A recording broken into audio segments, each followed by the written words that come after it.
Dear students, हम आज बात करेंगे सेंट्रियोल और बेसल बॉडीज़ के बारे में। देखो, सेंट्रियोल जो है इसकी डिस्कवरी बेंडन ने की थी और इसका जो डिटेल्ड स्ट्रक्चर था यानी अल्ट्रा स्ट्रक्चर वो बॉबरी ने दिया था। एक सेंट्रियोल जो है उसका डायामीटर 0.15 माइक्रोन से लेके 0.25 माइक्रोन के बीच में लाई करता है। और अगर हम लेंथ की बात करें तो लेंथ वेरी करती है in between 0.3 micron to 0.7 micron. तो ये इसकी डायमेंशंस होगी सेंट्रियोल की। शेप आलमोस्ट ओवल या राउंडेड शेप होती है सेंट्रियोल की। और सेंट्रियोल्स की अक्रेंस की अगर मैं बात करूं तो centrioles are present in most of the animal cells, they are absent in most of the plant sales.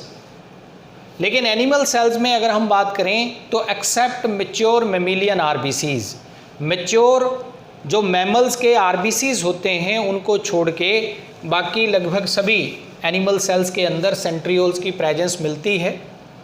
इसके अलावा most of the protista kingdom के जो मेंबर हैं यानी प्रोटिस्ट्स, उनके अंदर भी ये मिलते हैं।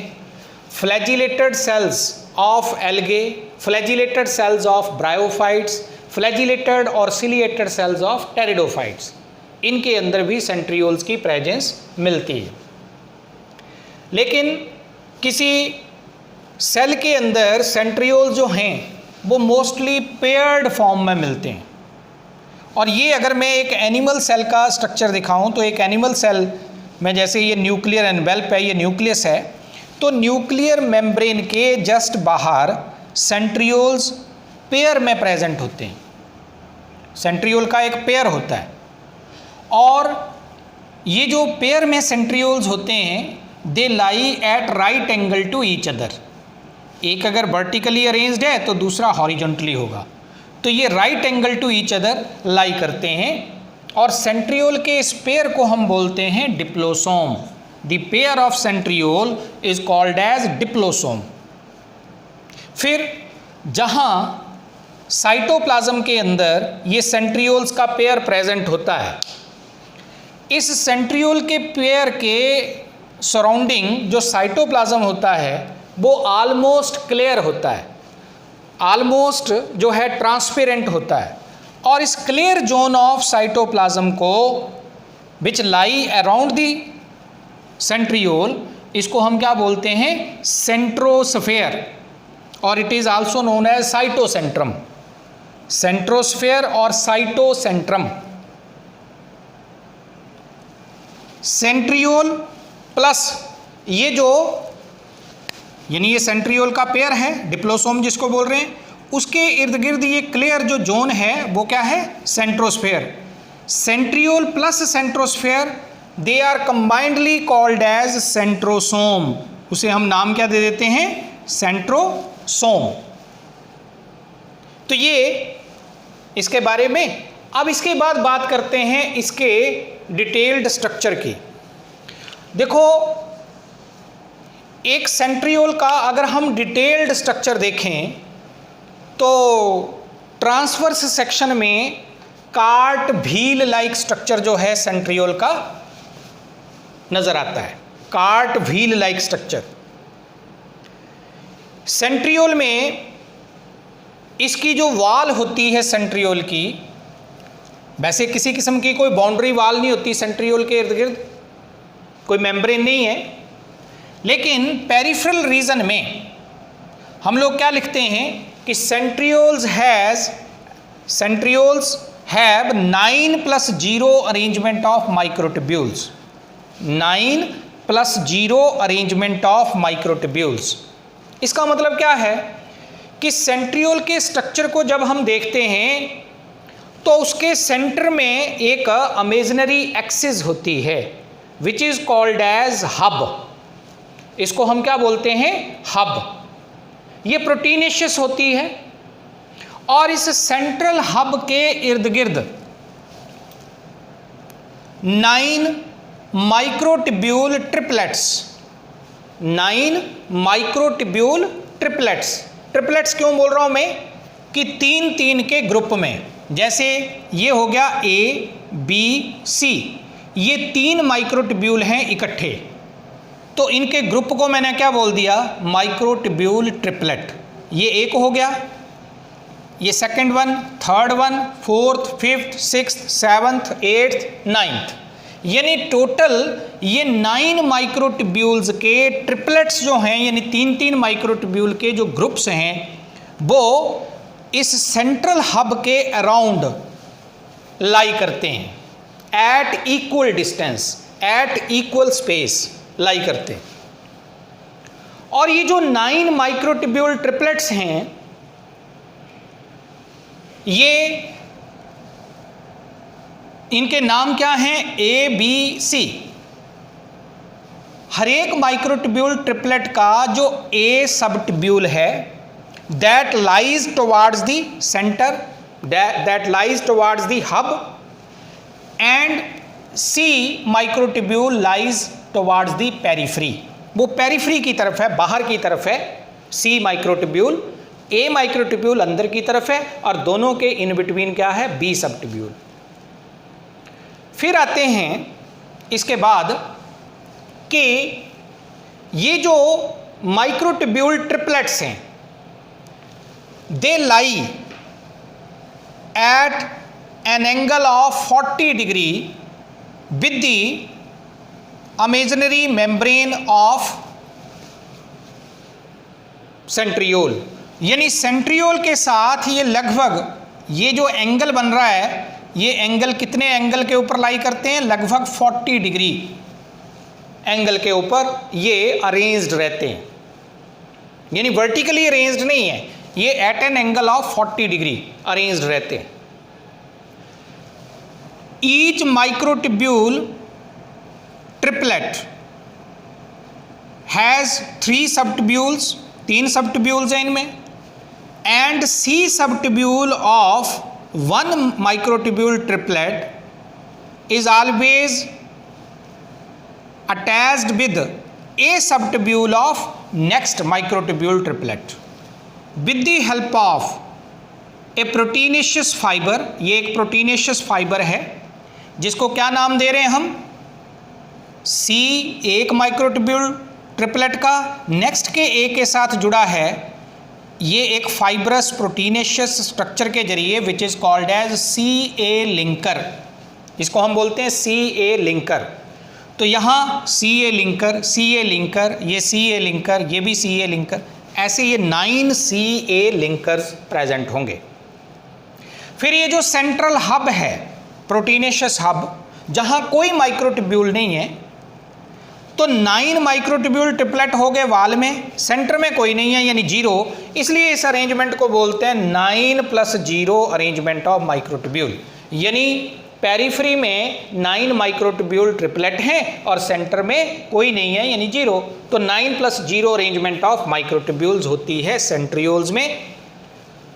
नेक्स्ट है ये जो सेंटर वाला हब है, ये जुड़ा होता है with the A subtubule of each microtubule triplet with the help of proteinaceous radiating strands.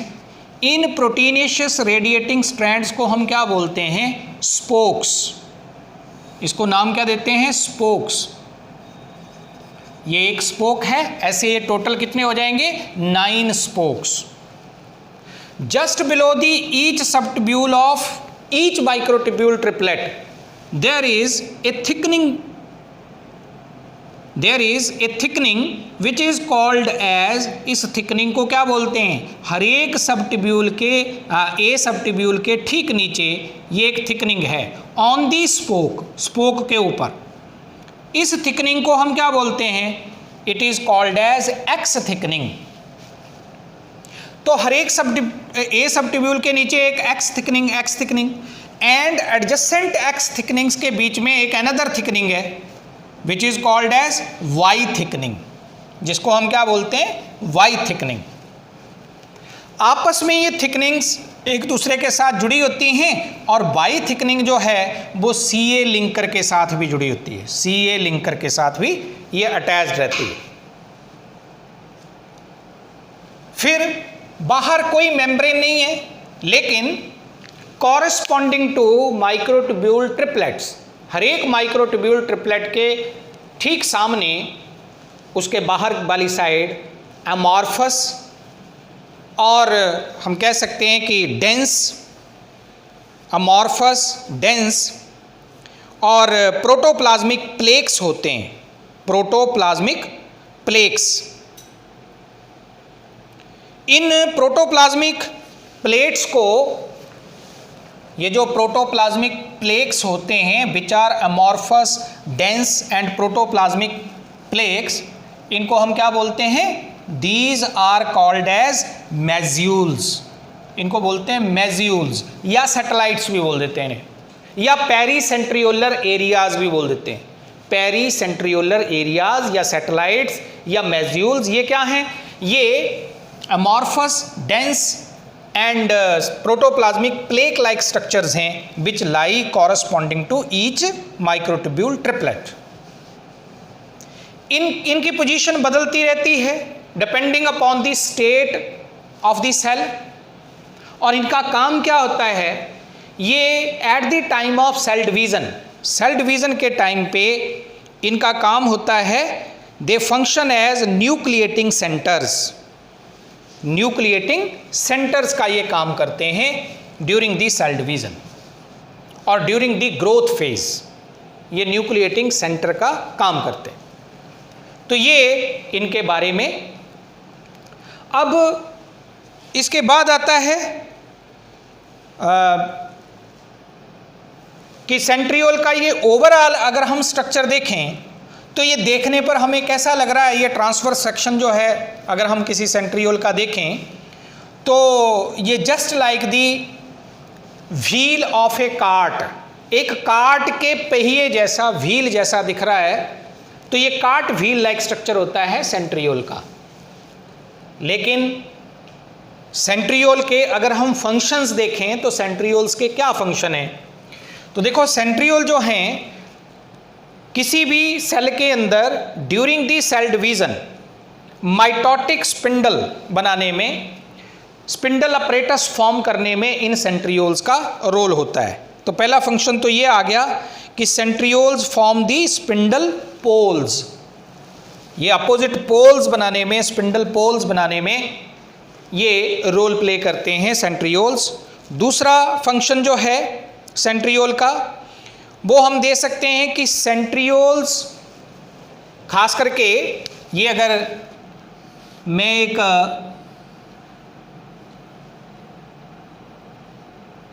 ये है नेक रीजन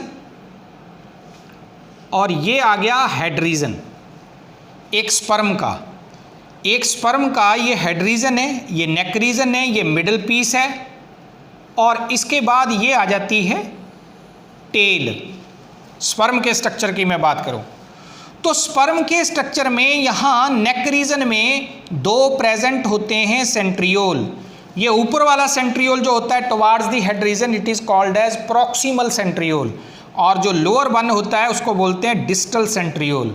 ये डिस्टल सेंट्रियोल मिडल पीस में और टेल में एक क्या बनाता है? फिलामेंटस स्ट्रक्चर, जिसको एक्सियल फिलामेंट बोलते हैं।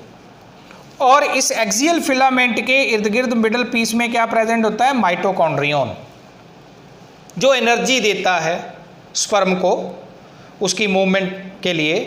तो डिस्टल सेंट्रियोल ऑफ स्पर्मेटोजोआ और स्पर्म, ये रिस्पॉन्सिबल होता है किस काम में? Axial filament of tail region बनाने में। एक्सियल फिलामेंट इससे बनता है, एक्सियल फिलामेंट फॉर्म करने में ये रोल प्ले करता है। तो दूसरा फंक्शन ये आ गया। Third and last function of centriole is, centriole का लास्ट फंक्शन क्या है? कि centrioles give rise to basal bodies.